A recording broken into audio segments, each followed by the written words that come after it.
네, 안녕하세요. 자, 오늘 이제 근로기준법하고 나머지 노동자법 제외한 나머지 법들에 대한 개별 특강을 맡게 된 김용호 노무사라고 합니다. 이제 요걸 저희들이 매년 특강으로 하고 있는데 사실은 이제 특강을 하기에는 분량이 많긴 해요, 이게. 그래서 제가 생각하기에는 그래도 한 12시간 이렇게 하는 게 필요하긴 한데, 여러분들이 급하게 또 공부를 하는 이 형태다 보니까 오늘 하루 정도 안에 그냥 중요한 것들만 좀 강의하는 걸로 그렇게 하도록 하겠습니다.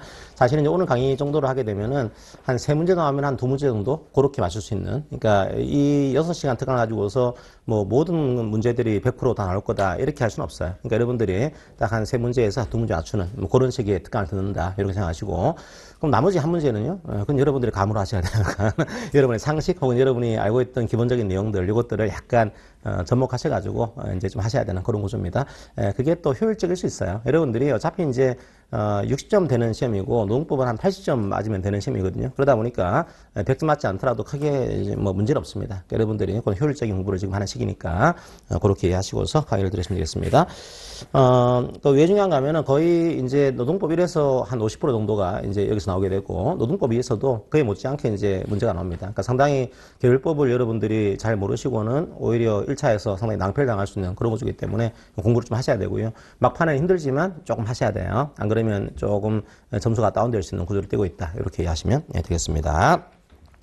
법은 이제 첫 번째 시간에는 노동법 1에서 근로기준법을 제외한 나머지 법들을 쭉 보는 것으로 그렇게 진행할 겁니다. 10개 법이 있고요. 그래서 이제 근로기준법에서 약 이제 11문제 이 정도 나오는 구조입니다. 그 다음에 나머지 법에서 10개 법이 있거든요. 이제 기간제법, 기간제 근로자와 단시간 근로자에 대한 법, 이런 게 있고요. 파견법이 있고요. 이건 파견 근로자에 대한 법이 있습니다. 자, 그 다음에 이제 산업안전에 대한 법이 있습니다. 산업안전보건법, 이런 법이 하나 있고. 자, 그 다음에 이제 남녀 고용에 대한 법이 있어요. 남녀 고용 통용법, 이런 것들이 나오게 되고. 그 다음에 저희들이 최저임금법 이런 것도 있죠. 굉장히 다양한 법들이 있습니다. 그 다음에 근로자에 대한 퇴직급이라든지 퇴직연금에 대한 퇴직급에 대한 보장법, 이런 것들이 등장하게 되어 있고. 자, 그 다음에 이제 직업안정법이라는 법도 있습니다. 직업안정법, 이런 법도 나오고요. 근로자가 이제 임금을 체불당해서 사업주가 도산하거나 혹은 임금 체불하게 되면은 국가가 대신 지급하는 그런 제도도 있습니다. 거기에 이제 임금 채권 보장법, 이런 법이 있고요. 자, 외국인에 대한 또 고용보호법이 있습니다. 우리가 보통 고용허가제라고 그러죠. 워크퍼밋. 거기에 대한 외국인 근로자에 대한 고용법, 이런 게 나오게 되고. 그 다음에 이제 그 근로부수기원법, 이런 게 나옵니다. 자, 그래서 이제 이런 법들이 거의 이제 21문제 나오는 구조인데, 21문제인데, 각 법에서 한 3문제, 2문제가 나와요. 2문제. 이렇게 나오는 구조인데, 작년도에 한 문제가 나왔던 법이 직업안정법, 여기 한 문제가 나왔고요. 그 다음에 이제 근로복지기본법, 여기서 한 문제가 나오고, 나머지 법들은 뭐 2문제, 3문제 엮어서 내는 그런 구조라서 올해도 약간 그 안에서 이게 움직일 것으로 생각이 듭니다. 여기 이제 왜 근로복지기본법이 한 문제 나오는가 하면은 2문제는 알만한 정도의 법이 아닙니다. 이게. 그래서 워낙 법 내용 많은데요. 그 정도의 급이 되는 그런 법인 거냐? 그렇진 않거든요. 그래서 올해도 한 문제 정도 나오지 않을까 생각을 하게 되고, 법조항이 워낙 많습니다. 이게 많아서 약간 효율적이잖아요. 공부할 때. 그 다음에 직업안정법. 요거는 이제 한 문제긴 한데 법 내용 자체가 어렵진 않습니다. 어렵지 않으니까 한 문제라고 하더라도 분량이 많지가 않아서 요건 상세히 보시는 게 좀 좋은 그런 구조예요. 나머지 것들은 적어도 한 2문제, 3문제 나오다 보니까 조금 보셔야 되는 그런 구조입니다. 그 중에서 이제 산안법, 요거는 중요하긴 한데 약간 분량이 많아요. 굉장히 많아서 이게 좀 여러분들이 보기가 쉽지가 않을 겁니다. 그래서 여러분들이 요걸 공부하실 때는 약간 효율적으로 공부할 필요가 있죠. 예를 들면 산안법 같은 경우에는 앞부분에 총론 파트라든지 그 다음에 산업안전보건법이잖아요. 보건 파트. 자, 요거는 조금 이제 분량이 많지가 않고 잘 나오는 파트인데, 여기 안전에 대한 파트. 요것들은 워낙 분량이 많고 또 공부하기가 쉽지 않은 파트입니다. 그래서 여러분들이 전략적으로 이제 총론이라든지 보건 파트에서 좀 중점을 보시고 나머지 안전 파트는 좀 기술적인 내용이 섞여 있습니다. 그래서 공부하기 쉽지 않은 파트라서 조금 잘 나오는 기출문제 요것만 보시고 나머지 것들은 어쩔 수 없이 이제 좀 포기를 해야 되는 그런 구조가 될 수도 있어요. 여러분들이 다 보셨다가는 거의 뭐 이게 산업안전 기사라든지 아니면은 산업안전 지도사 공부를 해야 되는 그런 구조라서 쉽지 않을 거다 이렇게 생각이 듭니다. 뭐 그렇게 제가 강의를 할 테니까 그런 내용들을 이해하시고서 정리를 하시고요. 그 다음에 오늘은 그렇게 하기 쉽지가 않지만 그래도 이 중에서도 가장 중요한 법은 이 2가지입니다. 기간제 단시간법, 파견법. 이게 제일 중요해요. 자, 이게 왜 중요한가 하면 분량이 뭐 다른 것보다 많아서가 아니고요. 3문제, 2문제 똑같거든요. 똑같은데 요거는 2차까지 이어집니다. 기본적으로. 산안법도 2차까지 이어지는 법이긴 하지만 2차에서는 한 번도 나온 적이 없어요. 그래서 요거는 어차피 나중에 여러분들이 2차까지 가시더라도 공부를 해야 되는 그런 파트라서 조금은 이제 판례까지 보시면서 공부하는 게 좀 좋긴 하다. 근데 교수님들께서 좀 어렵게 내시면은 요 파트에서 판례 문제를 낼 수도 있거든요. 그래서 조금은 상세하게 공부할 필요가 있는 그런 파트로 이해하시고, 제가 첫 시간하고 둘째 시간 한 중간까지는 요 법 중심으로 강의를 하고, 나머지 법들은 한 20분 정도씩, 30분 정도씩 그렇게 잘라가지고 강의를 할 테니까, 그런 그 앞으로의 그 시간들 이해하시고서 강의를 들으시면 되겠습니다. 자, 그럼 먼저 이제 기간제법, 단시간법 이걸 좀 보도록 할게요. 요제 내용대로 그냥 따라가도록 하겠습니다. 기간제, 단시간법. 잘 보시게 되면 사실은 법 이름 자체가 여러분이 공부해야 될 것들이 나와 있어요. 예. 자, 이 법은 어떤 법인 거냐? 두 분을 보호하기 위한 겁니다. 하나가 기간제 근로자를 보호하기 위한 법 이렇게 나와 있고요. 그 다음에 단시간 근로자를 보호하기 위한 이런 법이다. 여러분들이 그렇게 하시면 되겠죠. 자, 기간제와 단시간을 보호하기 위한 법이다. 이렇게 하시면 되겠습니다.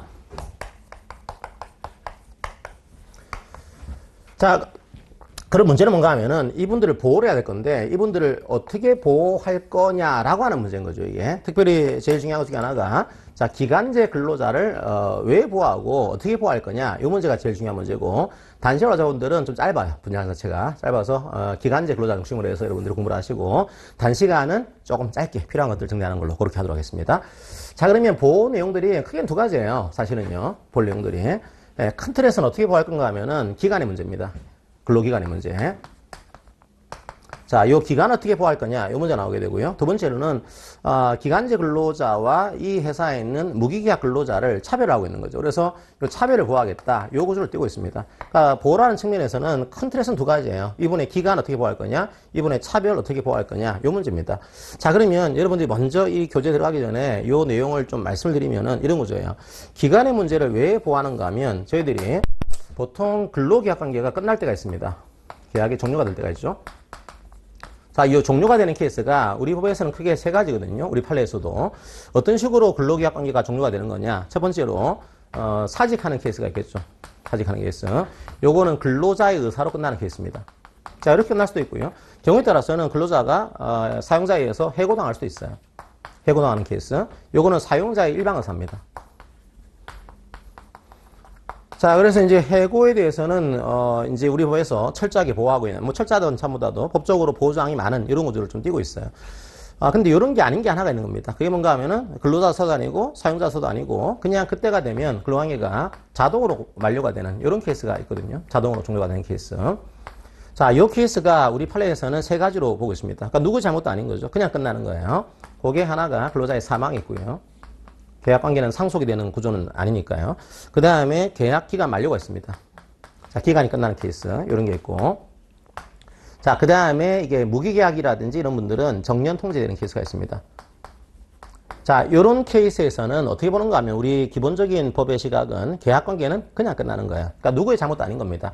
그러니까 기간제로 자본이 기간이 끝났다, 이제 그만두세요, 요거를 해고로 보지 않는 거죠. 그러니까 해고에 대한 법조항을 적용하지 않는 겁니다. 해고는 정당한 이유가 있어야 된다, 해고는 예고해야 된다, 해고는 서면으로 통제해야 된다, 해고는 시기에 제한이 있다, 이런 것들을 적용하지 않는 겁니다. 그러다 보니까 보호가 너무 약한 겁니다. 이게 그냥 끝나는 거니까요. 자, 물론 판례상으로 일부 이제 계약 갱신 기대권이라든지 전환 기대권 이런 게 있긴 하지만, 그거는 약간 이제 판례상의 문제다 보니까 좀 불안한 거죠. 그래서 요번에 대한 보호를 어떻게 할 거냐, 기간이 끝나면은 자동으로 끝나는 건데 그거 어떻게 보호를 해야 되지? 왜냐하면 뭐 1년 하고 나서 이제 그만두세요, 아무 문제가 없는 거예요. 그냥 끝나는 겁니다. 그러다 보니까 요 기간에 대한 보호 문제 해야겠네, 이런 생각이 든 거고. 두 번째 문제는 보니까 기간제분인데 요 기간제하고 우리 회사에 있는 무기계약직분하고요 같은 일을 하고 있는 거예요. 동종의 일을 하고 있는 겁니다. 유사무를 수행하고 있는 겁니다. 사실은 이제 이분은 고용 형태가 기간제일 뿐이고 이분은 정규직일 뿐이에요. 그냥 업무는 같은 겁니다. 같은데 근로조건에 대한 차이가 있는 거죠, 이게. 자, 그러다 보니까 같은 일을 하고 있는데 왜 나에 대한 차별을 하고 있는 거지? 이 차별을 어떻게 막아야 되는 거 아니야? 자, 요게 대한 문제로 크게 등장을 하게 되었습니다. 나머지 잔잔한 것들을 가지고 이제 법을 얘기하고 있는데, 큰 틀에서는 두 가지를 보호하는 법이다, 이렇게 여러분들이 이해하시고 보시면 되겠습니다. 자, 그러면 먼저 첫 번째로 모든 법률의 첫 번째 출발점은 적용이에요, 적용. 이게. 만약에 이 법이 모든 사업장에 적용한다, 뭐 그러면 이제 깔끔하죠. 근데 이 법도 모든 사업장에 적용하는 법이 아닙니다, 이게. 적용되는 사업장이 있고, 안 되는 사업장이 있어요. 그걸 먼저 보도록 하겠습니다. 첫 번째로, 기간제법은 상시 5인 이상 전면 적용입니다, 이게. 이게 근로기준법하고 거의 똑같아요. 거의 똑같아요. 상시 5인 이상 사용하는 사업장은 전면 적용이고요. 국가나 지자체는 무조건 적용입니다. 그러니까 국가나 지자체는 근로자 수가 한 게 없어요. 만약에 우리 시청에 근로자가 한 명이다. 그래도 전면 적용. 예. 자, 일반 민간 사업장은 상시 5인 이상 이렇게 하시면 되겠습니다. 그리고 동가는 친족만을 사용하는 사업장, 가사 사용인 이건 전면적으로 적용하지 않습니다. 예, 근로기준법과 똑같죠, 그죠? 이것도. 그 다음에 4인 이하 사업장은 부분 적용이에요. 정확히 말씀드리면은 거의 적용하지 않습니다. 거의 적용하지 않아요. 자, 우리가 봤던 가장 중요한 조항 중에 하나인 요 기간 문제와 차별 금지 문제를 적용하지 않습니다. 사실은 핵심이 이거란 말이에요. 핵심이 이건데 핵심을 적용하지 않고 잔잔한 것들 몇 가지 적용합니다. 그래서 요건 적용되는 걸 빠뜨려놨는데 잠깐 적용되는 말씀을 또 드리는 게 좋을 것 같아요. 혹시 모르니까 또 문제에서 제가 만들고 나서 보니까 적용되는 조항도 나올 수가 있다 해 들어서 적용되는 조항은 이제 적용되는 거예요. 4인 이하 사업장에도. 요거는 교재엔 빠졌는데 잠깐 여러분들이 참조하시기 바랍니다. 요건 중요하지 않아요? 1조, 2조 적용됩니다. 1조하고 2조. 요거는 이제 목적 조항이고 2조는 정의 조항이에요. 그러니까 뭐 특별하게 뭐 적용돼야 되는 조항이죠. 그죠? 이렇게 적용되고요. 나머지 것들은 거의 적용 안 됩니다. 안 되다가 갑자기 어디 나오는가 하면 16조에 등장하네요. 16조에, 그 다음에 5조, 7조 적용합니다. 5조, 7조. 자, 5조하고 7조는 적용합니다. 자, 이건 나중에 보겠지만 어떤 얘기인가 하면 우리 회사에 기간제가 계세요. 근데 우리 회사가 이제 이분하고 같은 일을 하고 있는 무기계약을 채용하려고 합니다. 그러면 기간 무기계약을 채용하려면은 우리 회사에서 근무하고 있는 기간제 근로자를 우선 고용하도록 노력해라 이렇게 하고 있습니다. 노력해라. 그러니까 노력 조항이니까 크게 뭐 적용하더라도 큰 문제가 없는 거죠 이게. 그러니까 이왕이면은 정규직 채용할 때 기간제 분이 계시면은 그분을 우선적으로 채용하도록 노력하세요. 이 조항입니다. 뭐 이 조항은 뭐 적용하더라도 아무 문제가 없어요 이게요. 그 다음에 또 한 가지 7조는 뭔가 하면요. 우리 회사에 단시간 근로자가 있습니다. 단시간 근로자. 자, 단시간 근로자가 있는데 단시간 근로자의 반대 개념이 통상 근로자예요. 통상 근로자. 자, 우리 회사의 일반적인 근로자 이렇게 하시면 되겠죠. 그죠? 자, 이분은 단시간 근로자. 시간 개념으로 하시면 됩니다. 우리 회사의 보통 시간을 가지고 근로하는 근로자. 자, 우리 회사에 통상 근로자를 뽑으려고 그래요. 그러면 이분과 같은 일을 하고 있는 단시간 근로자가 있다고 한다면 단시간 근로자를 통상 근로자로 우선적으로 고용하도록 노력해라 이것도. 그러니까 이것도 뭐 굳이 4인 이하 사업장 적용 안 할 이유가 없는 겁니다. 이거 뭐 해야 된다면 문제가 되는데 해야 된다가 아니고 노력하는 조항이니까 노력 안 하더라도 어떻게 할 수 없어요. 그러니까 노력 조항은 어떻게 뭐 제외할 필요가 없다는 거죠. 요거는 적용되는 구조입니다.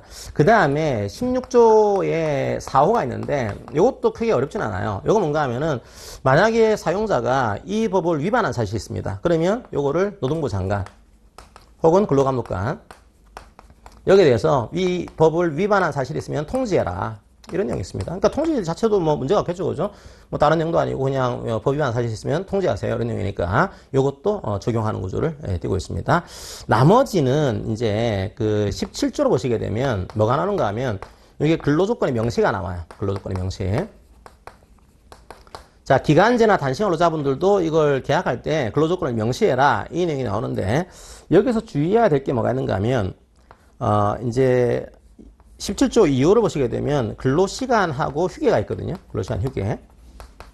휴게가 있는데 4인 이하 사업장은 근로시간은 적용하지 않습니다. 근로시간 적용하지 않아요. 왜 적용하지 않을까요? 이건 여러분들이 이미 근로기준법에서 배운 적이 있습니다. 근로시간 자체가 근로기준법에서 적용이 안 돼요. 예. 법정 근로시간, 연장 근로시간, 연장근로에 대한 가산임금 적용하지 않습니다. 그러니까 이 파트에서도 굳이 근로시간에 대해서는 근로조건을 명시할 필요가 없다 해놓고 대신에 휴게는 적용합니다. 휴게는요. 이렇게 만들어놨고요. 그 다음에 이제 4호를 보시게 되면 휴일이 있고 휴가가 있습니다. 휴일과 휴가. 자, 요거는 휴일은 적용하고 휴가는 적용하지 않습니다. 그러니까 근로조건을 명시할 때 휴일은 언제인지 명시를 해야 되는데 휴가는 명시할 필요가 없다 이렇게 만들어놨죠. 왜냐하면 휴가의 대표적인 휴가가 연차휴가인데요. 연차휴가는 근로기준법에서도 5인 이상만 적용합니다. 4인 이하는 적용하지 않아요. 그래서 1차에서 중요하죠. 이런 내용들은. 그러니까 이미 여러분들 근로기준법에서 이 내용을 알고 있을 줄 알고 말씀드린 겁니다. 그러니까 휴게와 휴일은 근로조건에서 명시한다라고 하는 거 요거는 기억하시고요. 대신에 근로시간과 휴가는 적용하지 않는다. 이 정도로 여러분들이 기억을 하시면 되겠습니다. 요거는 제가 강의 만들다가 이제 이것도 하나는 말씀드리는 게 좋겠다. 뭐 교수님들이 이렇게까지 세부적으로 법전을 대조하면서 보지는 않아요. 보지는 않은데 진짜 이제 꼼꼼하게 보시는 분이 문제를 냈다 그러면은 별표까지 가가지고 낼 수가 있으니까 높아심에 약간 소개해드린 겁니다. 이거는 자 그렇게 하시고요. 자, 그 다음에 2번은 뭔가 하면은, 이제 기간 문제인 거죠, 이제. 기간은 중요한 게 2년입니다, 2년. 자, 이거는 이제 왜 이런 법이 만들어졌는가 하면, 옛날에는 기간이 끝나면은 계약 관계는 자동으로 만료가 되는 걸로 되어 있습니다. 그러다 보니까 1년 체결하고 이제 그만두세요. 계약 만료. 자, 2년 체결하고 나서 이제 그만두세요. 이것도 계약 만료. 3년 근무하고 나서 이제 그만두세요. 계약 만료. 이런 식으로 해서 옛날 이 법 이전에 그 기간제 근로자분들은 한 6년, 7년, 8년까지 근무하고 나서도 이제 계약이 끝났습니다. 그만두세요. 계약 만료. 이렇게 했단 말이에요. 그러니까 기간제 근로자분들은 아무리 계약을 오래 했다고 하더라도 기간 만료를 하는 겁니다. 전혀 보호가 안 되는 거죠. 그러다 보니까 어떻게 해야 될까 고민하다가 그 당시에 요 법이 있을 당시 뭐가 나왔냐면 요게 기간 정함의 형식성이라는 법리가 나왔습니다. 기간 정함의 형식성 법리. 요건 판례예요.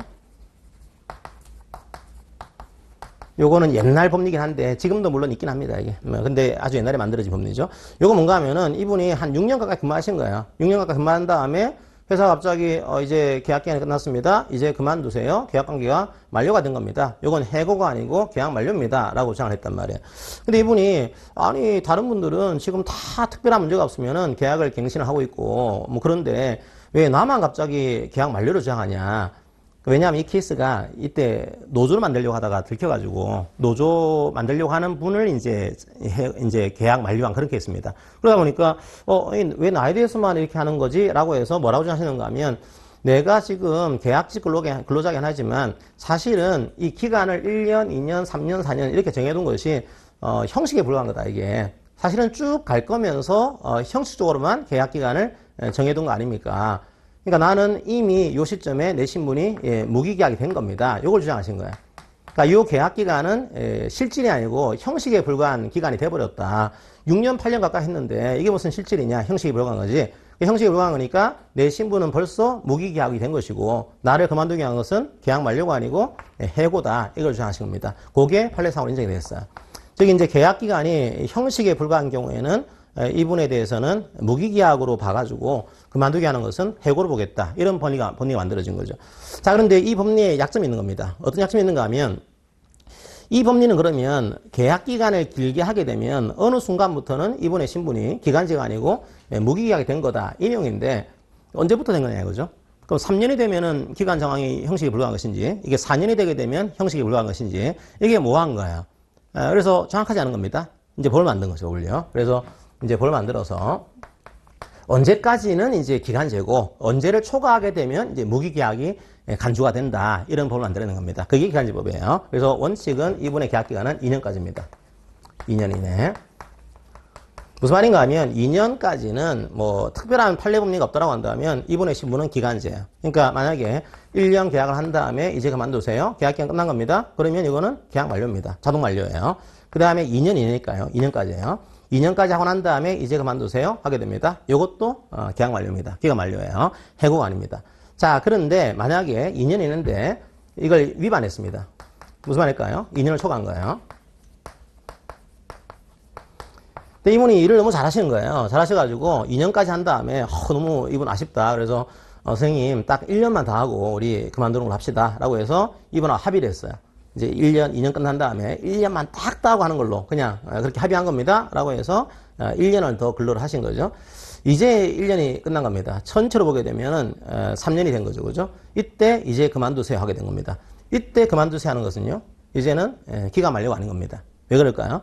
2년을 초과해서 이분과 계약하는 그 순간에 자, 이분의 신분은 2년까지는 기간제였습니다. 자, 그런데 2년을 초과하는 그 순간부터 이분의 신분은 합의와 관계없어요, 이거는요. 2년을 초과하는 그 순간부터 이분의 신분은 무기계약으로 어떻게 해요? 간주가 돼요. 의무가 아닙니다, 이거는. 무기계약을 체결해야 된다가 아니고요. 무기계약으로 아예 봅니다, 그냥 봅니다.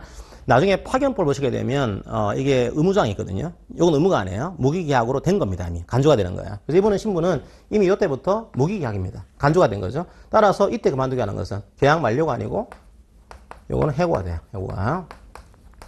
그래서 이제 법은 2년 이내까지로 만들어 놓고 이제 2년을 초과하게 되면 이분이 무기계약으로 간주입니다. 간주. 본다는 거예요. 그러니까 이거는 이제 뒤집을 수가 없어요. 이 재판상으로 뒤지기 전까지는 안 됩니다. 이게 이제 무기계약 간주가 된 거예요. 보는 겁니다. 이게. 그래서 해고가 되는 거다. 이 법리를 만들어낸 거예요.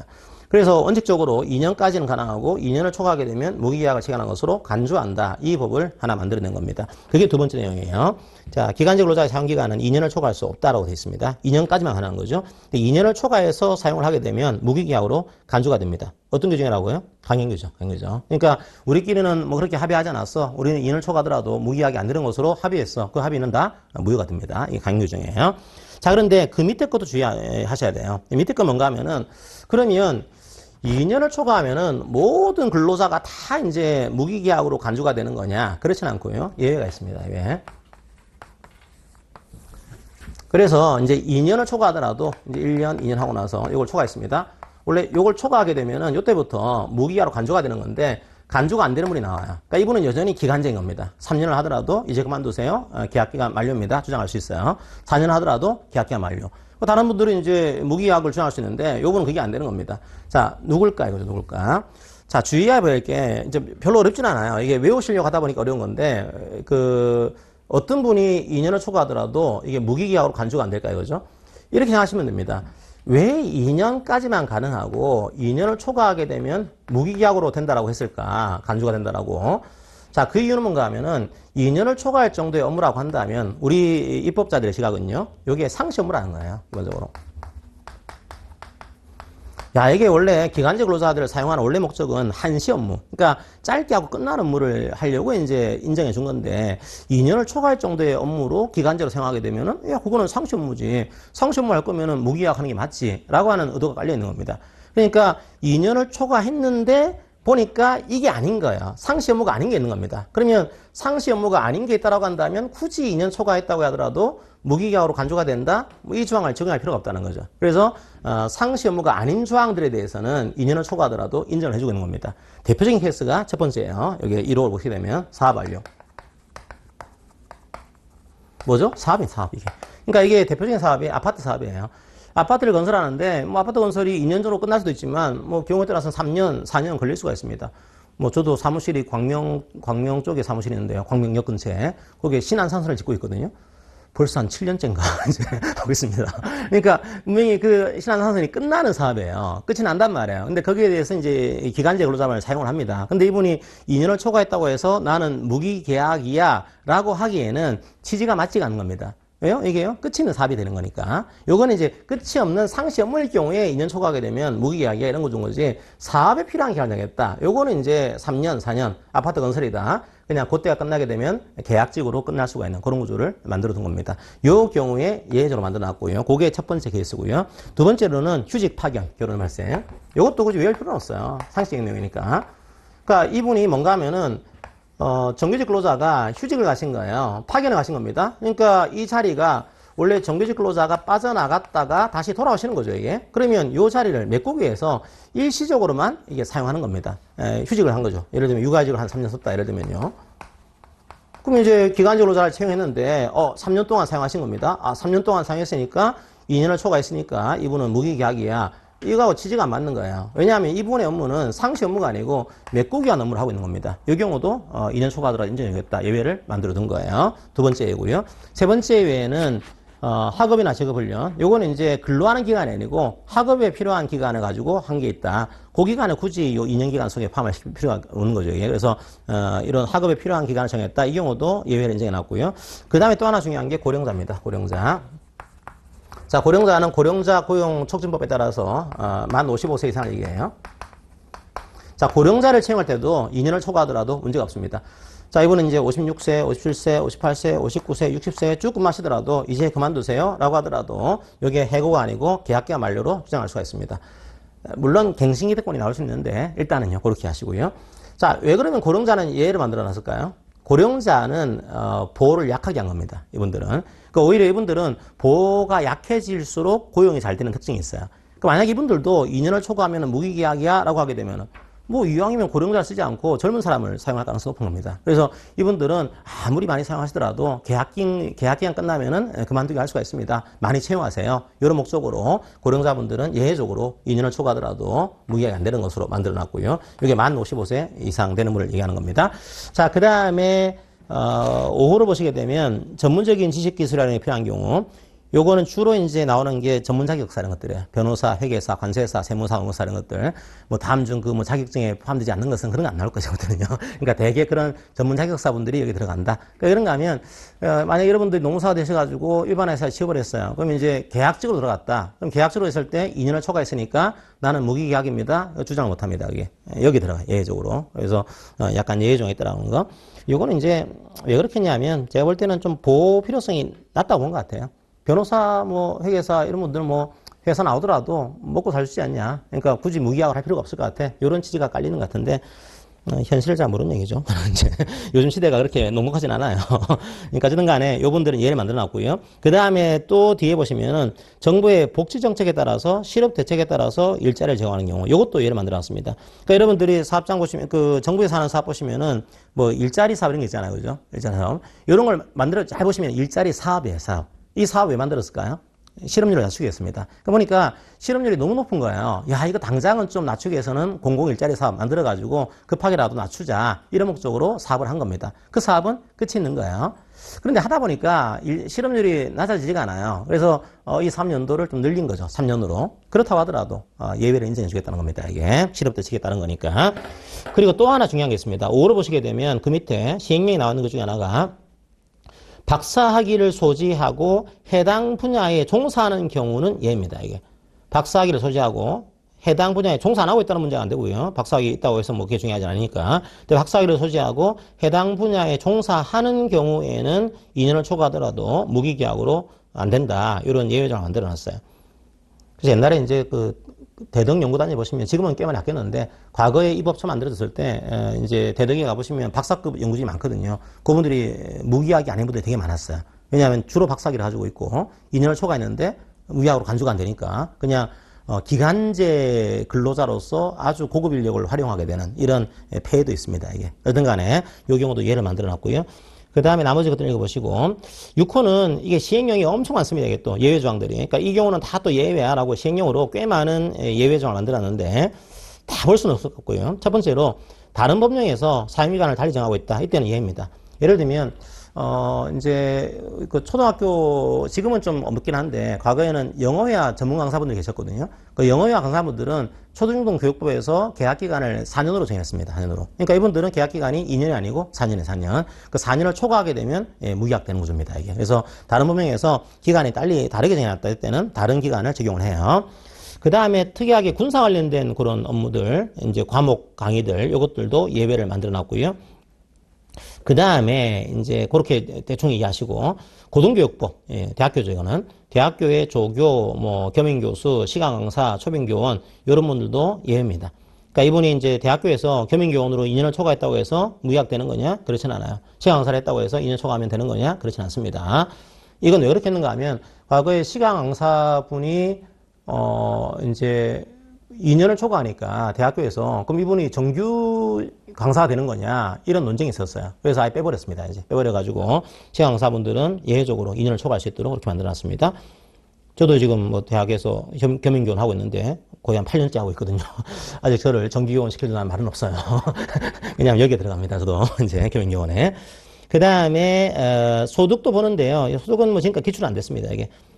자, 뭐 대분류 관련된 뭐 소득 부분이 100분의 25, 뭐 여기에 해당한다. 이런 상위 100분의 25죠. 너무 높으신 거예요. 높으신 분들은 먹고 살만하지 않냐. 그러니까 예외로 만들어주겠다는 게 있으니까 넘어가시고요. 그 다음에 또 하나 중요한 것이 초단시간입니다. 한 주간의 수정근로 시간이 매우 짧은 단시간분은 적용하지 않습니다. 그게 한 주에 15시간 미만. 잘 나오죠, 그죠? 15시간 미만은 여러 군데 나와요, 여러 군데. 퇴직금 적용 안 되죠, 그죠? 주휴일 적용 안 되죠. 그 다음에 연차휴가 적용 안 되죠. 그 다음에 요거 이제 기간이 2년을 초과하더라도 무기약으로 간주가 된다. 이 조항도 적용하지 않습니다. 그래서 현재 15시간 안 되는 알바하는 친구들이 많죠. 그러니까 적용 조항이 워낙 많지 않겠다 보니까 중요한 점들이 빠지는 겁니다. 이게 요것들도 빠지게 되고. 그 다음에 그 체육 지도자 업무에 종사하는 케이스. 요 케이스도 이제 2년을 초과하더라도 무기약으로 간주가 안 됩니다. 학교에 이런 분들이 좀 있어요. 그래서 학교에 이런 분들이 체육 지도자 업무를 하시는 분들은 2년을 초과하더라도 무기약이 안 된다. 이런 내용을 만들어 둔 거죠. 나머지 것들은 이제 한번 참조하시고요. 자, 그 다음 밑에는 판례인데요. 그러면 이런 예외 조항이 아니라고 한다면 원칙적으로 계속 근로한 기간이 2년을 초과하게 되면 이런 예외가 아니면요. 이번에 신분은 무기계약으로 간주가 됩니다. 이게. 자, 계속 근로한 기간이 2년을 초과하게 되면요. 자, 문제는 뭔가 하면은, 이것도 이제 판례를 보시면 엄청 많긴 한데, 오늘 제가 뭐 다 해드릴 수는 없어요. 그래서 요거는 만약에 계속 근로한 기간 2년 초과했다. 요 경우에 이게 계속 근로기간에 포함되는 거냐, 안 되는 거냐, 이게 헷갈릴 때가 있습니다, 이게. 이제, 예를 들면, 요 케이스가 이제 가운데 공백이 있는 거예요. 이런 케이스 나올 수 있거든요. 예를 들면 1년 하고 난 다음에 한 달 쉬었다가 다시 채용하시고, 다시 뭐 한 달 쉬었다가 채용하시고, 이렇게 하게 되면, 야, 이게 1년 하고, 다시 이제 좀 쉬게 하시고, 다시 1년 하고, 다시 좀 쉬게 하고, 다시 1년 하고. 자, 이렇게 하게 되면 이분이 이때 그만두게 하는 것은 1년 지난 다음에 그만두게 하는 거니까 2년을 초과하지 않았다. 이렇게 볼 거냐.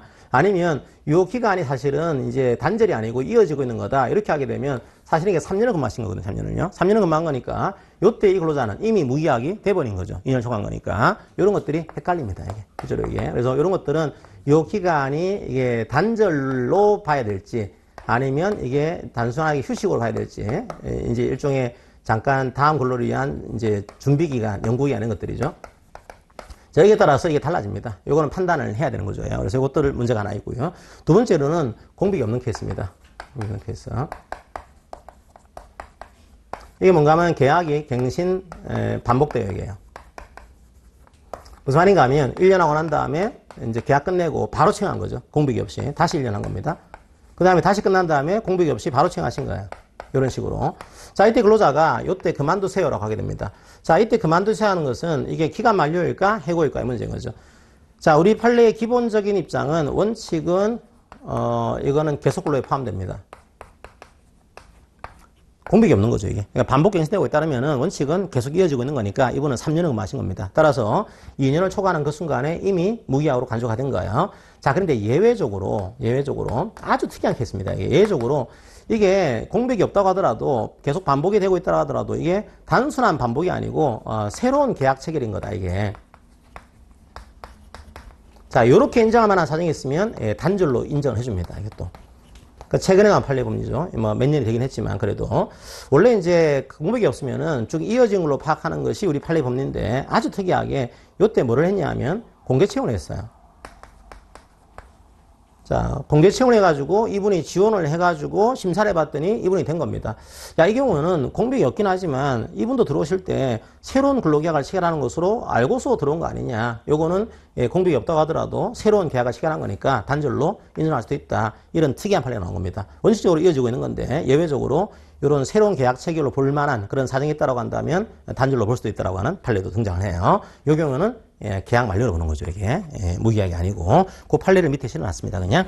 원칙적으로 기간 전체가 계속 근로한 총기간에 포함되고요. 예외적으로 이게 단순한 반복갱신이 아니고 새로운 근로관계가 형성이 되었다. 그렇게 평가할 만한 특별한 사정이 있다고 한다면 이제 쭉 이어지고 있는 게 아니고 끊어진 거다. 이렇게 판례는 보게 됩니다. 자, 그 다음에 3번 있죠. 3번은 여러분들이 비교를 앞으로 하게 될 건데 항상 이렇게 비교하세요. 기간제 근로자하고의 비교 대상은 무기계약입니다. 그 다음에 단시간 근로자와의 비교 대상은 이제 통상근로자예요.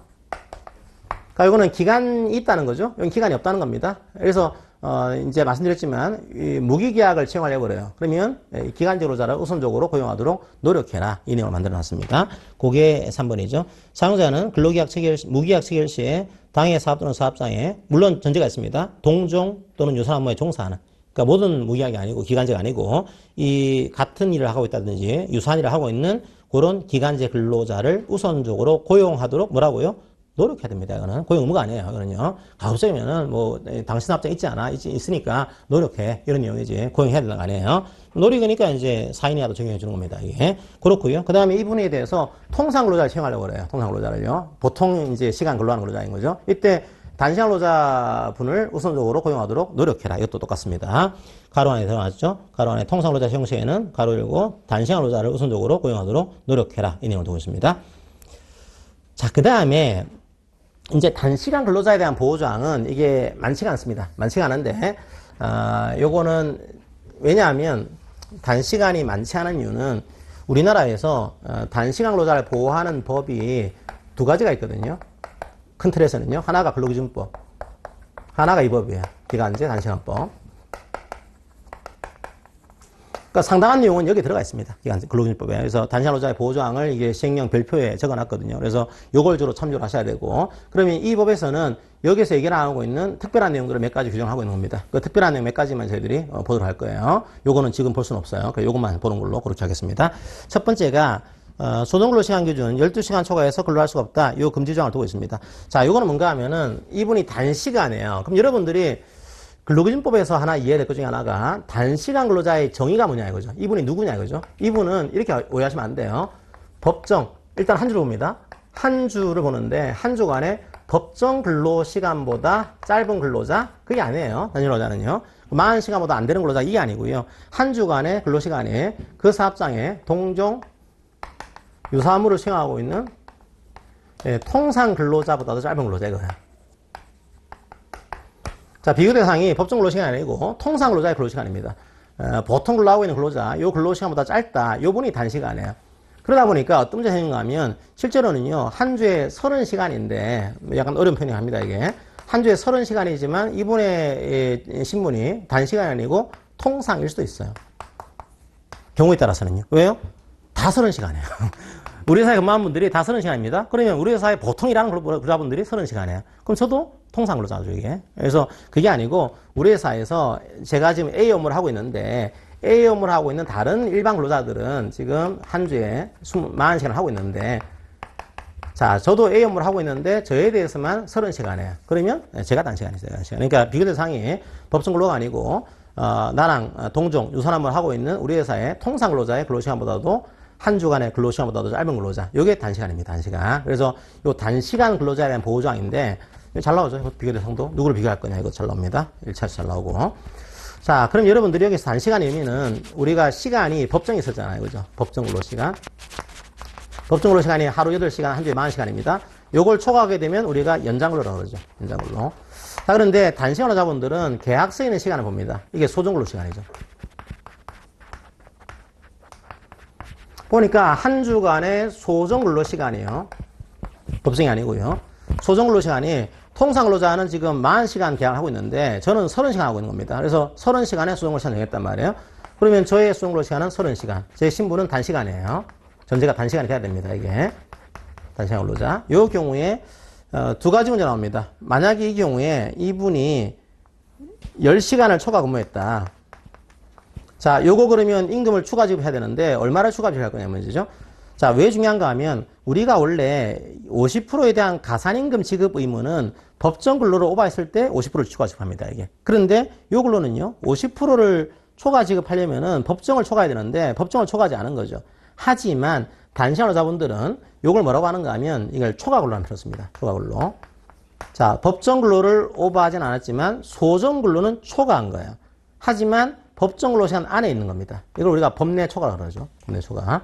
법 안에 있지만 소정 근로시간은 오버한 거다. 이런 의미로 법내 초과로 표현습니다.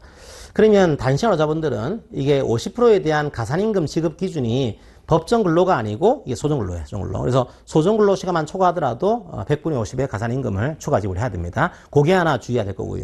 그러니까 일반 근로기준법은 이 법을 오버해야지만 50을 추가 지급하는 거죠. 하지만 단시간 노조원들은 소정 근로 시간만 오버하더라도 50을 추가 지급해야 되고요. 또 한 가지 어떤 또 차이가 있는가 하면 우리가 한 주간의 연장 근로 시간 한도가 12시간입니다. 그래서 이게 40이면요. 원래 40 더하기 12 하게 되면은 이게 52가 되겠죠. 원래는 일반 근로자들은 52시간까지 근로를 할 수가 있는 겁니다. 근데 저는 30시간으로 계약하신 거예요. 30시간으로. 그러면 저는 52까지 12시간이 아니고 22시간을 더 근로할 수 있는 거냐 이게. 그렇진 않아요. 그러니까 소정 근로 시간의 한도도 그러니까 초과 근로의 한도도 요게 기준입니다. 이게 기준. 그래서 소정 근로 시간을 초과해서 12까지만. 그러니까 이분 같은 경우는 30시간 계약했으니까 12를 초과해서 42까지만 근로할 수 있다. 이거줍니다. 그래서 이제 초과 근로의 한도도 소정 근로 시간 기준 이렇게 하시면 되고요. 50%에 대한 가산임금 지급 기준도 소정 근로 시간 기준 이렇게 하시고 보시면 되겠습니다. 그게 단시간 근로자의 보호조항 중에 하나예요. 그게 4번이죠. 4번.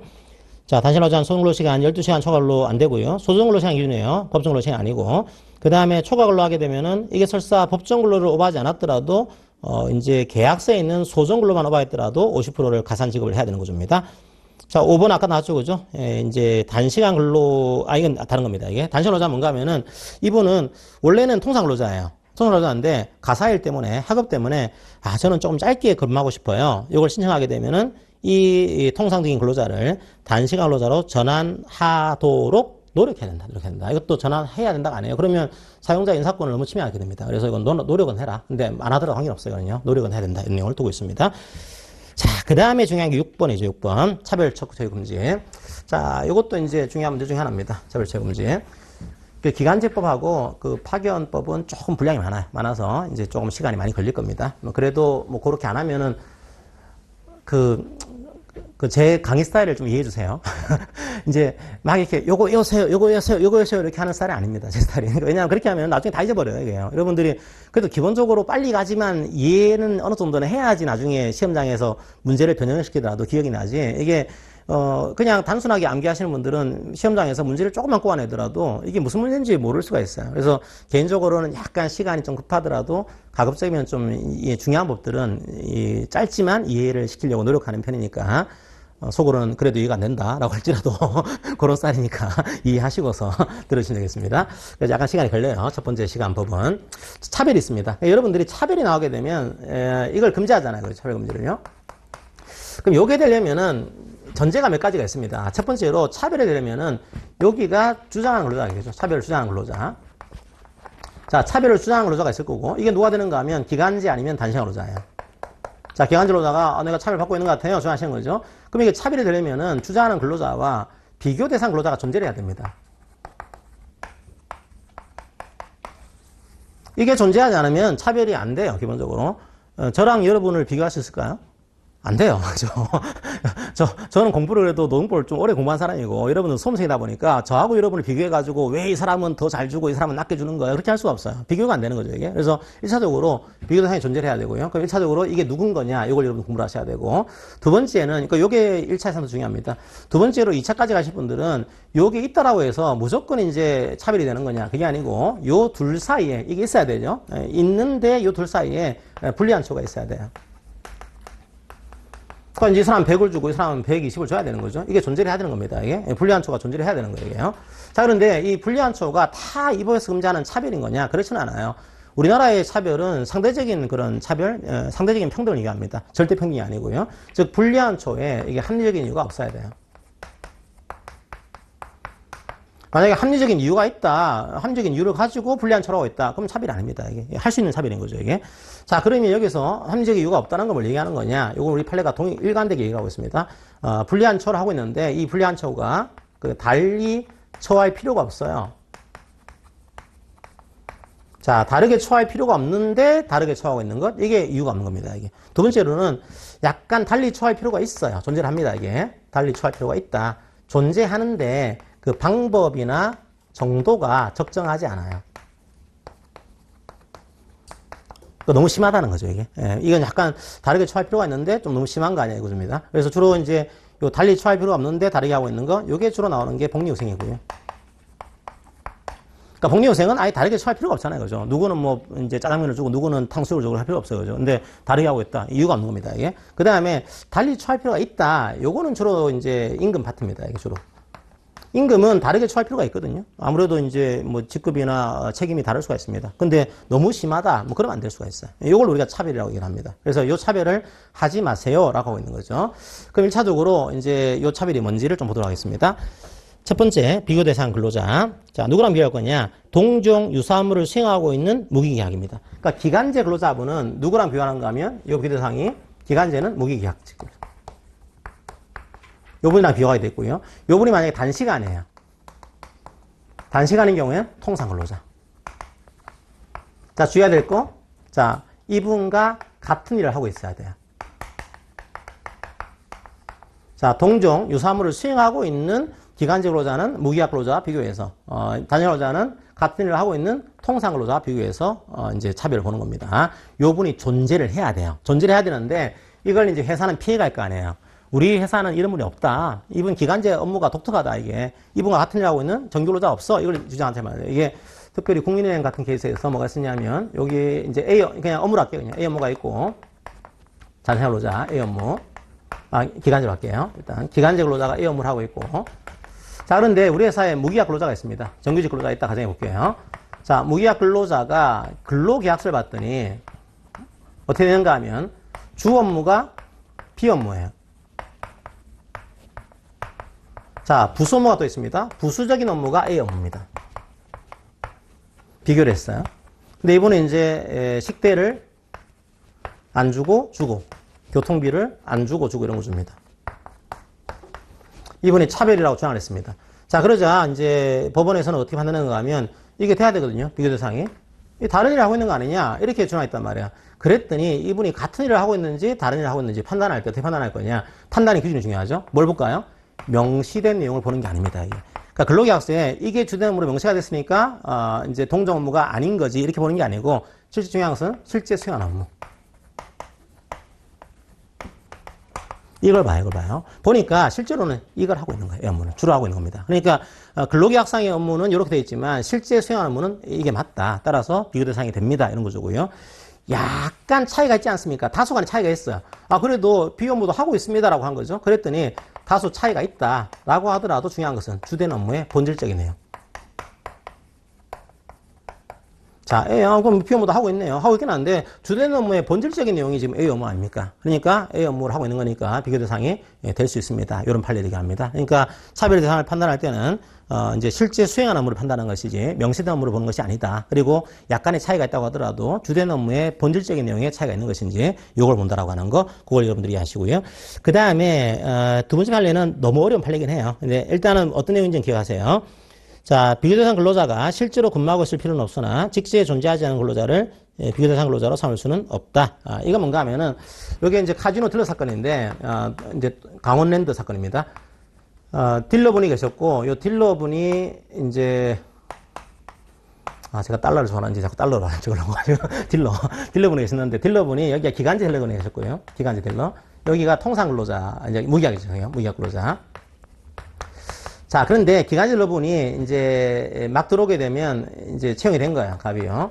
근데 이분들이 보통 이제 기간제 근로자에서 무기약 딜러로 되려면은 한 2년을 근무하셔야 돼요. 2년을 근무해야지만 무기약 딜러 1호봉이 되는 구조입니다. 그러니까 기간제 근로자로 들어오셔가지고 한 2년을 근무해야지만 1호봉이 되는 구조인데 약간의 이 갑한테는 이제 호텔 봉사료라고 해서 좀 고객들이 되는 팁을 분배해 주게 되는데 요 호텔 봉사료를 지급하지 않았고요. 무기약 근로자분들은 호텔 봉사료를 배분해 준 거예요. 팁 같은 것들을 배분해 준 겁니다. 그랬더니 이분들이 차별하고 있는 거 아니야 라고 주장했습니다.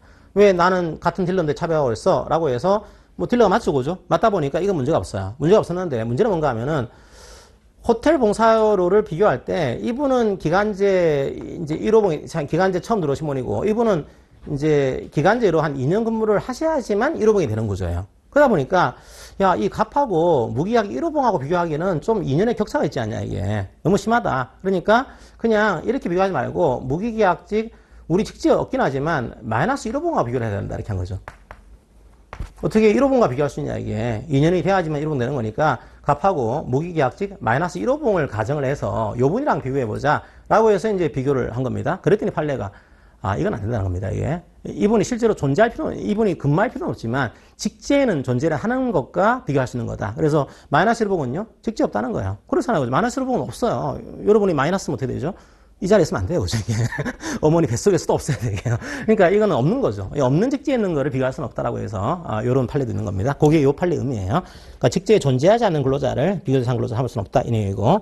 자, 그리고 또 한 가지는 금지 내용. 이게 불리한 초를 금지하는데, 요 불리한 초가 뭐냐 이거죠, 이게. 이게 논쟁이 많았어요. 대표적인 내용이, 누구는 성과급을 주고, 누구는 성과급을 안 주는 겁니다. 그 성과급은 이게 불리한 초의 대상이 안 되는 거냐라고 했더니, 된다는 겁니다. 논쟁이 많아가지고, 법적으로 요걸 차별하면 안 됩니다. 정해놨어요. 거기 양가 2번입니다. 임금도 차별하면 안 되고, 상여금 차별 안 되고, 만들어놨죠? 경영성과금도 안 됩니다. 성과급도 안 되고요. 복리요성도 안 되고요. 기타 다 안 됩니다. 가만 다 안 돼, 다 안 되게요. 기타가 들어가기 때문에 이제는 다 차별하면 안 되는 거다. 이걸 법적으로 만들어 놨고요. 자, 이제 1차에서 또 하나 중요한 것은 양가로 3번입니다. 그러면 이분이 만약에 이런 차별을 받고 있다고 이제 생각이 듭니다. 요건 주로 2차 문제도 중요한 문제고요. 1차 문제는 이제 이런 차별을 받았을 경우에 요분이 해야 되는 액션, 요게 나오게 되겠죠. 요분이 해야 되는 액션. 그걸 좀 보도록 할게요. 만약에 이분이 차별을 받았다. 이럴 경우에는 이 근로자분이 기간제나 단시간 근로자세요. 요 분이 차별 행위가 있은 날부터 이게 재책기간입니다. 6개월이나 하셔야 돼요. 이게 3개월이 아닙니다. 그러니까 3개월은 해고나 부당해고는 이게 부당 노동행위는 3개월인데 기간제 근로자와 단시 근로자의 차별은 6개월로 하고 있어요. 너무 좀 짧다는 거죠, 3개월이. 그래서 6개월까지 주겠다는 거고. 그래서 요 경우에 지방노동위원회 가서 여기에 대한 시정을 신청합니다. 신청하고 이제 여기서 조사하고 신문해서요. 구조는 거의 부당이거랑 똑같아요, 구조가. 그러니까 판정을 하게 돼요. 판정을 해가지고 이제 이 판정의 내용이 이게 이제 그 부당한 차별이 맞다 그때는 시정하세요. 시정한 명령을 내리게 되고, 만약에 부당한 차별이 아니라고 한다면 기각하는 결정을 내리게 됩니다. 이 구조는 똑같아요. 그 다음에 여기에 대한 이제 서면으로 받은 다음에 불만이 있다 그때는 이제 10일 이내에 중노위에 재심을 신청할 수 있고요. 중노위에 재심 판정에도 불복한다 이런 경우에는 중노위 재심 판정서를 받은 날부터 이제 15일 이내 행정보원에 소를 제기합니다. 이런 건 똑같이 만들어져 있습니다. 그래서 여러분들 1차적으로 기간제 근로자, 단시간 근로자는 6개월 이내에 이제 차별에 대한 신청을 신청할 수 있다고 하는 거 이해하시고요. 그 다음에 이게 만약에 이 차별적 행위가 계속이 되고 있어요. 그런데 계속되는 행위는 그 종료일부터 6개월입니다. 그 종료일부터 6개월.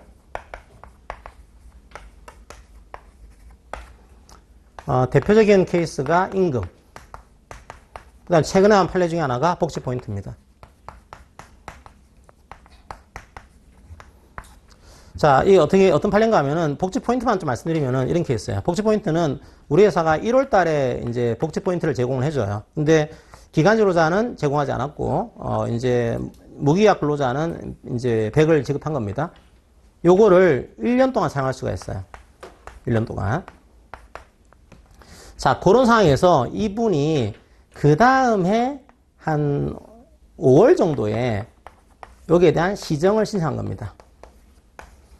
자, 그런데 뭐라고 했죠? 이게 제척기간이 6개월. 그러니까 어떻게 했냐면 1월 달에 이게 차별이 받은 거니까 1월 달에 차별한 것이고 따라서 1월부터 6개월까지 시정을 신청할 수 있다. 그러니까 이미 시정기간이 끝나버렸다, 이게. 요런 주장이 있었고, 또 한 가지는요.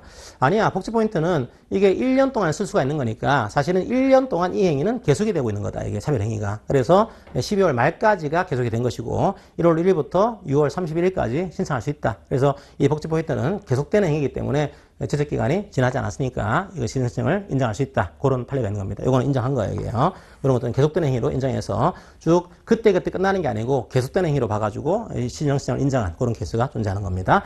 자, 그거 하나 이해하시고요. 그 다음에 이제 양가로 4번이에요. 입증책임. 우리나라에서 이제 노동법에서의 거의 시험 문제 나오는 입증책임은 거의 사용자입니다. 그러니까 부당 노동행위를 제외하고서는 거의 사용자예요. 특별히 취약계층 근로자에 대한 입증책임은 거의 사용자에게 부과를 시키고 있습니다. 안 그러면 이제 입증을 못해요. 못하니까 부당해고도 사용자 입증해야 되고요. 이 해고가 정당하다는 것을. 그 다음에 남녀고용평등법, 기간제법, 파견법 전부 다 사용자 입증해야 됩니다. 안 하는 게 부당노동행위. 분호행위에 대한 입증책임은 근로자나 노조가 입증해야 되는 구조를 띄고 있죠. 그런 케이스 이해하시고요.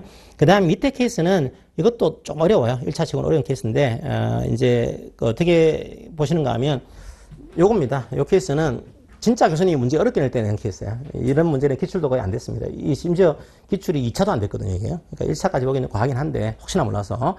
자, 우리가 보통 불리한 초는 눈에 보이거든요. 불리한 초는 눈에 보이는데 과연 불리한 초에 합리적인 이유가 있는 거냐? 이게 이제 문제가 되는 케이스인데 오히려 문제가 되는 것이 불리한 초가 존재하는 건지가 헷갈리는 케이스가 있습니다. 이게 불리한 초 존재하는지가. 자, 어떤 케이스인가 하면 주로 임금 문제예요. 이게요. 복리후생은 누구는 식대를 안 주고 누구는 식대를 주고 있고 보인단 말이에요. 근데 임금은 이게 합리적 이유가 있는 거냐 이걸 보기 전에 과연 이게 불리한 게 맞아라고 하는 것이 헷갈릴 때가 있는 겁니다. 예를 들면 기간제 근로자 같은 경우에는 자 이제 연봉이 있어요. 기본급이 예를 들면 뭐 한 300이 나온다 가정해 보겠습니다. 근데 여기에 같은 일을 하고 있는 무기약 근로자가 있습니다. 기본급이 250이에요. 그 다음에 상여금이 매월 올라옵니다. 상여금이 100이 나와요. 그 다음에 뭐 여러 가지 몇 가지가 있습니다. 복리후생비가 또 나옵니다. 복리후생 50이 나와요. 자, 이런 경우에 이게 불리한 초가 있는 겁니까? 없는 겁니까? 이거죠. 왜 그런가 하면요. 원래 불리한 초가 있는지는 임금 파트에서는 항목으로 비교합니다. 기본급은 기본급대로 비교를 해요. 그러면 불리한 초가 없는 게 된단 말이에요. 원래는 항목대로 비교하게 되면 불리한 초가 없는 건데 판례가 보니까 이상하다 이거예요. 이게 원칙은 항목 비교인데 원칙은 세부 항목 비교죠. 자, 그런데 예외적으로 뭘 인정하는가 하면 특히 임금 파트에서는 범주별 비교를 인정해주고 있습니다. 이게 항목으로 비교하기에는 적당하지 않다는 거예요.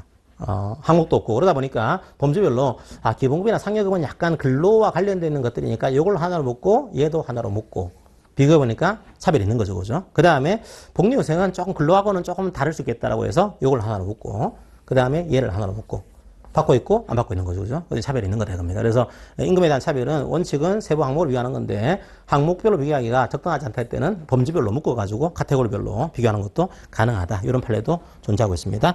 자, 이게 그 카지노 사건에서 나왔던 그런 사건으로 이해하시면 되겠습니다.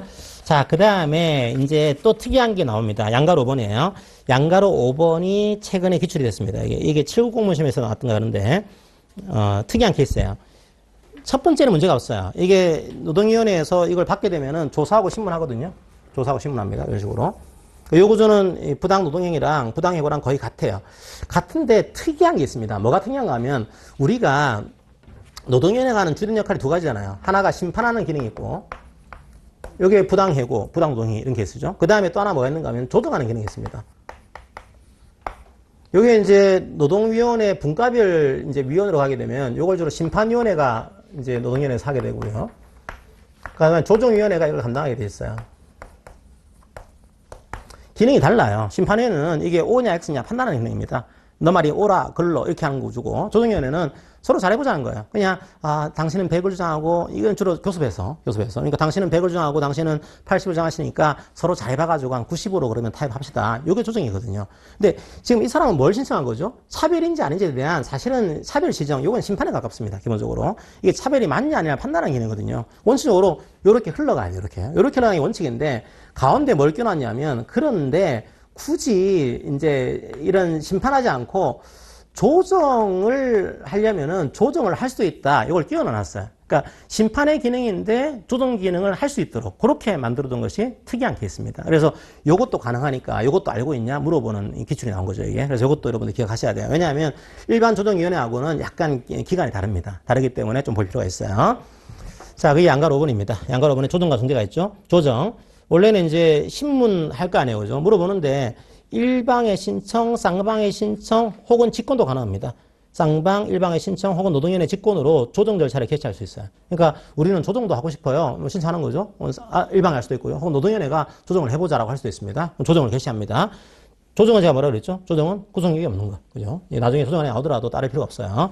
근데 또 한 가지 뭐가 있는가 하면 중재도 가능합니다. 중재. 요거는 구속력이 있다 보니까 서로 간에 합의해서 중재를 신청하는 케이스. 그때는 중재도 가능합니다.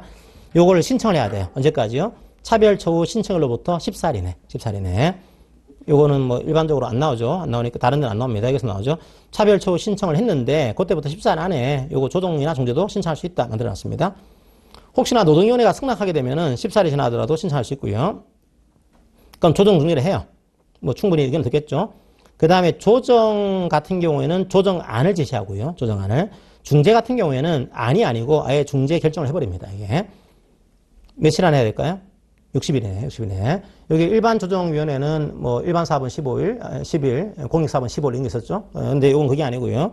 60일 이내에 조정안을 제시하거나 중재를 신청한 경우에는 60일 이내에 중재 결정을 해야 됩니다. 중재는 끝난 거고요. 조정안은 이제 수락할 수도 있고 거부할 수도 있습니다. 수락하게 되면은 조정조서 작성하고 중재는 중재 결정서를 작성합니다. 그리고 쌍방이 서명 또는 날인해요. 그 조정위원 전원하고 그러면 재판상 하야 똑같은 효력을 갖게 됩니다. 이 구조를 이해하시고요. 자, 그러니까 이것도 이제 요거는 저번에 7급 공무원 문제는 숫자로 나왔어요. 14일 해가지고 14일 비워놓고 다음 가로 안에 들어갈 숫자로 적합한 것은 그러니까 이런 게 1차의 지저분함이에요. 이게 우리가 논리를 보면 되는데 1차는 굳이 이제 틀리게 하기 위해서 숫자를 만들어내는 겁니다. 14일 그 다음에 또 뭐가 나왔냐면 60일이네. 60일. 요게 나온 적이 있습니다. 그것도 주의하시고요. 자, 근데 이제 조정과 중지가 안 됐어요. 요걸 신청하지 않고 요걸 한 겁니다. 요걸 하게 되면은 판정을 내려요. 그럼 판정을 내릴 때, 시정한 명령이 됩니다. 시정명령. 그럼 얘가 어떻게 나오는 거냐, 이거죠. 이게 일반 뭐 해고 같은 경우에는 원직에 복직을 시키고 임금 지급하세요. 이렇게 나올 건데, 이건 차별 시정이란 말이에요. 그러니까 명령의 내용이 다르겠죠. 그죠? 명령의 내용. 그것도 기억할 필요가 있습니다. 그게 양가로 6번이에요. 자, 모든 노동위원회 결정은 서면으로 교부하는 건 당연한 겁니다. 예, 당연한 거고요. 시정명령 내용은 다양하게 차별적 행위가 있으면 이 행위 하지 마세요. 이렇게 할 수도 있고요. 그 다음에 요게 취업규칙이나 단체배학에 문제가 있으면은, 제도 개선하세요. 이렇게 할 수도 있어요. 혹은 임금 근로조건을 개선하세요. 근데 임금 근로조건이, 우리 규정에 있는 경우에는 규정을 개선하세요. 이렇게 명령할 수도 있고요. 근데 문제가 이분이 그 퇴직을 한 거예요. 퇴직한 경우에는 의미가 없잖아요. 그죠? 그때는 적절한 배상. 이분 퇴직했으니까 배상하세요. 라고 하게 됩니다. 근데 여기서 또 하나의 중요한 문제. 원래 배상은 어떻게 하는 게 원칙일까요? 원래는 실손해배상이 원칙입니다. 이게. 만약에 정규직이 100을 받고 있고 제가 50을 받고 있어요. 그러면 차액분이 있겠죠. 그럼 50을 이제 배상해라. 이게 원래 실손해액 배상이 원칙인데 아주 특이하게 우리나라의 일반적인 배상의 원리는 아닙니다. 이게. 뭐가 있는가 하면 징벌적인 배상제도를 만들어 놨어요. 뭐 징벌적 배상을 하기에는 약간 부끄러운 그런 배상이긴 하지만 이거 뭔가 하면은 원래 배상은 실손해액만큼 배상하는 게 원칙인데 그 배상이 아니고 좀 괘씸하니까 좀 벌을 내리는 차원에서 배상액을 세게 하는 겁니다. 그래서 여러분들이 미국 같은 데 보시면 미국은 이게 있거든요. 이따 보니까 뭐 천문학적이죠. 뭐 담배 손이라든지 이런 것들은 아주 액수가 큽니다. 이게 우리나라는 그렇진 않아요. 아주 실손액이 원칙인데 요 구조는 우리 사회의 취약계층에 대한 차별이 되다 보니까 요 배상 액수를 곱하기 3배수까지. 그러니까 50이라고 한다면 150까지 부과할 수 있도록 그렇게 만들었습니다. 근데 무조건 150 부과하게 되면은 억울할 거 아니에요. 그죠? 그래서 요건이 있습니다. 이 행위를 반복했든지 고의가 했든지 그 케이스. 그런 케이스는 3배수까지 배상할 명령할 수 있다고 하는 거. 그게 두 번째입니다. 차별이 명백한 고의 정확히는요. 명백한 고의나 혹은 반복될 경우 이때는 3배 이내에서 배상을 명할 수 있다고 하는 거 그렇게 하시고요. 나머지 불복은 부당 노동행위나 부당 해고랑 똑같습니다. 받은 날부터 10일 이내 중노위 재심 신청, 중노위의 이 재심 결정서를 받은 날부터 10일 이내 행정소송을 제기하는 케이스, 요건 똑같아요. 그 다음에 7번, 8번도 나름 중요합니다. 7, 8번도. 요건 뭔가 하면은, 이 차별적 시정 신청 제도에 약점이 하나가 있어요. 어떤 약점이 있을까요? 내가 신청을 해야 돼, 적어도. 6개월 기간을 늘려놓긴 했지만 내가 신청하지 않는 겁니다. 왜냐하면 내가 신청하는 그 순간에 재계약이 안 돼요. 그러니까 이거죠. 어떤 사용자가 이제 신청한 그 근로자를 재계약할 거냐, 안 할 거란 말이에요. 그러니까 내가 차별이 분명한데 신청하지 않는 겁니다. 야, 이 제도가 참 좋은 제도인데 이걸 신청을 안 하네? 그럼 어떻게 할까? 고민하다가 처음 만든 게 3개월에서 6개월로 늘린 거였고요. 그래도 신청을 안 해요. 안 하다 보니까 요 제도를 만들었습니다. 이거 뭔가 하면은 노동부 장관이 개입할 수 있는 겁니다. 차별 신청을 하지 않았어요. 기간제 근로자가. 근데 노무부 장관이 사업장가 봤더니 차별이 있는 겁니다. 이게 기간제 근로자 사이에서. 기간제 근로자 무계약 사이에서. 그런 경우에 사업주에게 차별 시정을 요구할 수 있어요. 당신 지금 차별하고 있다. 차별을 시정하세요. 요구합니다. 그걸 따르면 끝나요. 끝나는데 이걸 안 따릅니다. 안 따르게 되면 노동부 장관이 이걸 판단을 못해요. 준사법기구는 아니다 보니까. 그래서 이걸 판단할 수 있도록 노동위원회에다가 요거 차별초가 있는데 노동위원회가 좀 판단해줘. 이렇게 해서 노동위원회에 통보를 해야 됩니다. 이게 시정을 따르지 않게 되면은. 그리고 이제 요 통보했다의 사실을 사용자와 근로자에게 통지를 하게 되고요.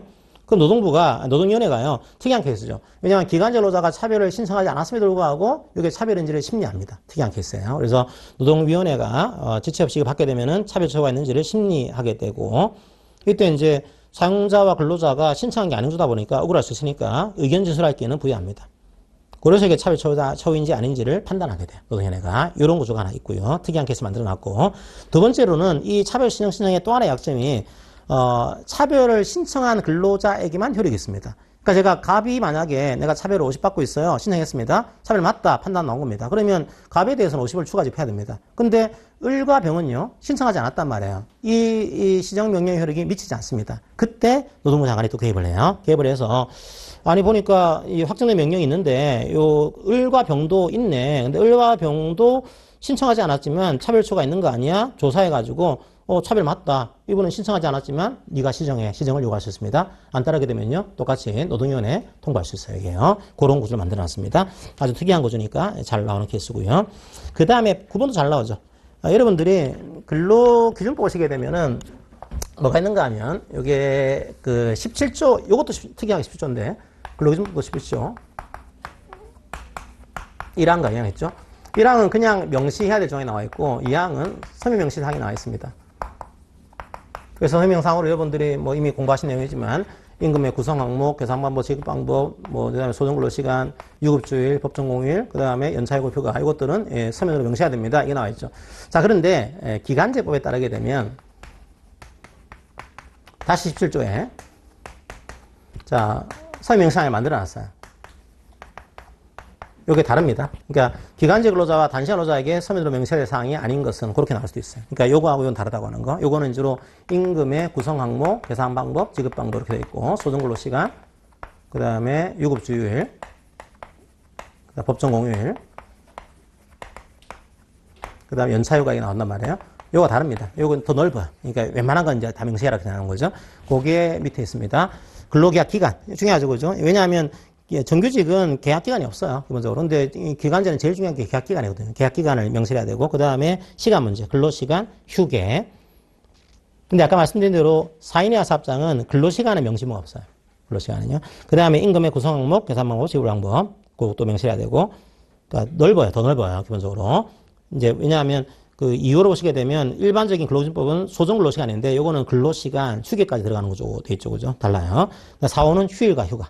이것도 명시해야 되고, 이것도 마찬가지로 휴가는 또 이제 사인이나 명시할 필요가 없습니다.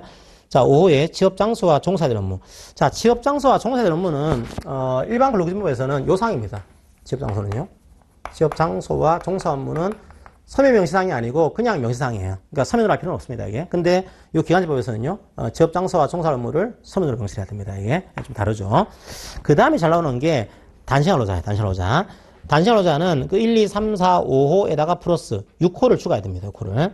근데 6호는 기간제 근로자는 아니에요. 잘 나와요. 그러니까 단시간 근로자만 6호를 합니다. 자, 근로일과 근로일별 근로시간. 그거는 단시간 근로자들은 추가해야 된다고 하는 거. 그렇게 이해하시면 되겠습니다. 자, 그렇게 하시고, 이제, 뭐, 불리한 처우 문제는 다 읽어보시면 알만한 내용입니다. 이런 거 하면 불리하게 하지 마라. 하면은 이제 처벌하겠다. 이런 내용이니까 참조하시고요. 그 다음에 11번 이런 것들. 11번 같은 것들은 별로 중요하진 않은데, 가끔 이제 교수님들이 좀 짓궂게 그 주어를 바꿔놓을 때가 있어요. 그러니까 취업 촉진을 위해서 우선적으로 필요한 조치를 취하도록 노력해라. 이렇게 놓고 사업주는 이렇게 나와요. 이건 사업주가 아니죠. 국가가 해야 될 문제. 국가나 자체가 이제 이런 근로자들의 취업 촉진을 위해서 필요한 조치를 우선적으로 취하도록 노력해라. 이 내용을 두고 있습니다. 12번은 되게 중요해요. 되게 중요한데 2차에서는 엄청 중요한 거고요. 1차는 일단은 법리만 기억하세요. 그냥 어떤 거죠 하면 여기 이제 주로 1차는 이제 요 법령 안에서 나오다 보니까 제가 상세히 적어놓지 않은 건데 제가 그런 말씀 드렸죠. 이제 기간제 근로자분들은 기간이 만료가 됐다. 그 원칙은 자동 만료죠, 그죠? 자, 어떤 경우 이게 만약에 뭐 2년 초과하지 않았다 그런 경우에 자, 원래 끝나는데 예외적으로 판례상으로요. 자동 만료가 아니고 경우에 따라서는 이제 합리적인 이유가 없으면 무효가 되는 법리가 나오게 됩니다. 그게 이제 옛날 법리에서는 기간 정함의 형식성 요게 있었고 최근 판례 법리는 갱신기대권 여기 나오죠. 자, 이게 무슨 말인 거냐? 이분이 계약을 1년 계약 체결했어요. 1년 계약 체결한 다음에 이제 그만두세요 이렇게 한 거죠. 이건 원래는 그냥 자동으로 끝나는 겁니다. 끝나는 건데 요 분이 요 시기에 계약서라든지 뭐 사업주의 말을 통해서 갱신에 대한 기대를 주고 있는 거예요. 야, 당신이 어떤 요건을 충족하게 되면 한 번 더 갱신된다. 요런 규정을 두고 있든지 규정이 없다고 하더라도 그런 신뢰관계를 주고 있는 겁니다. 그런 경우에는 갱신 기대권을 인정을 해줘요.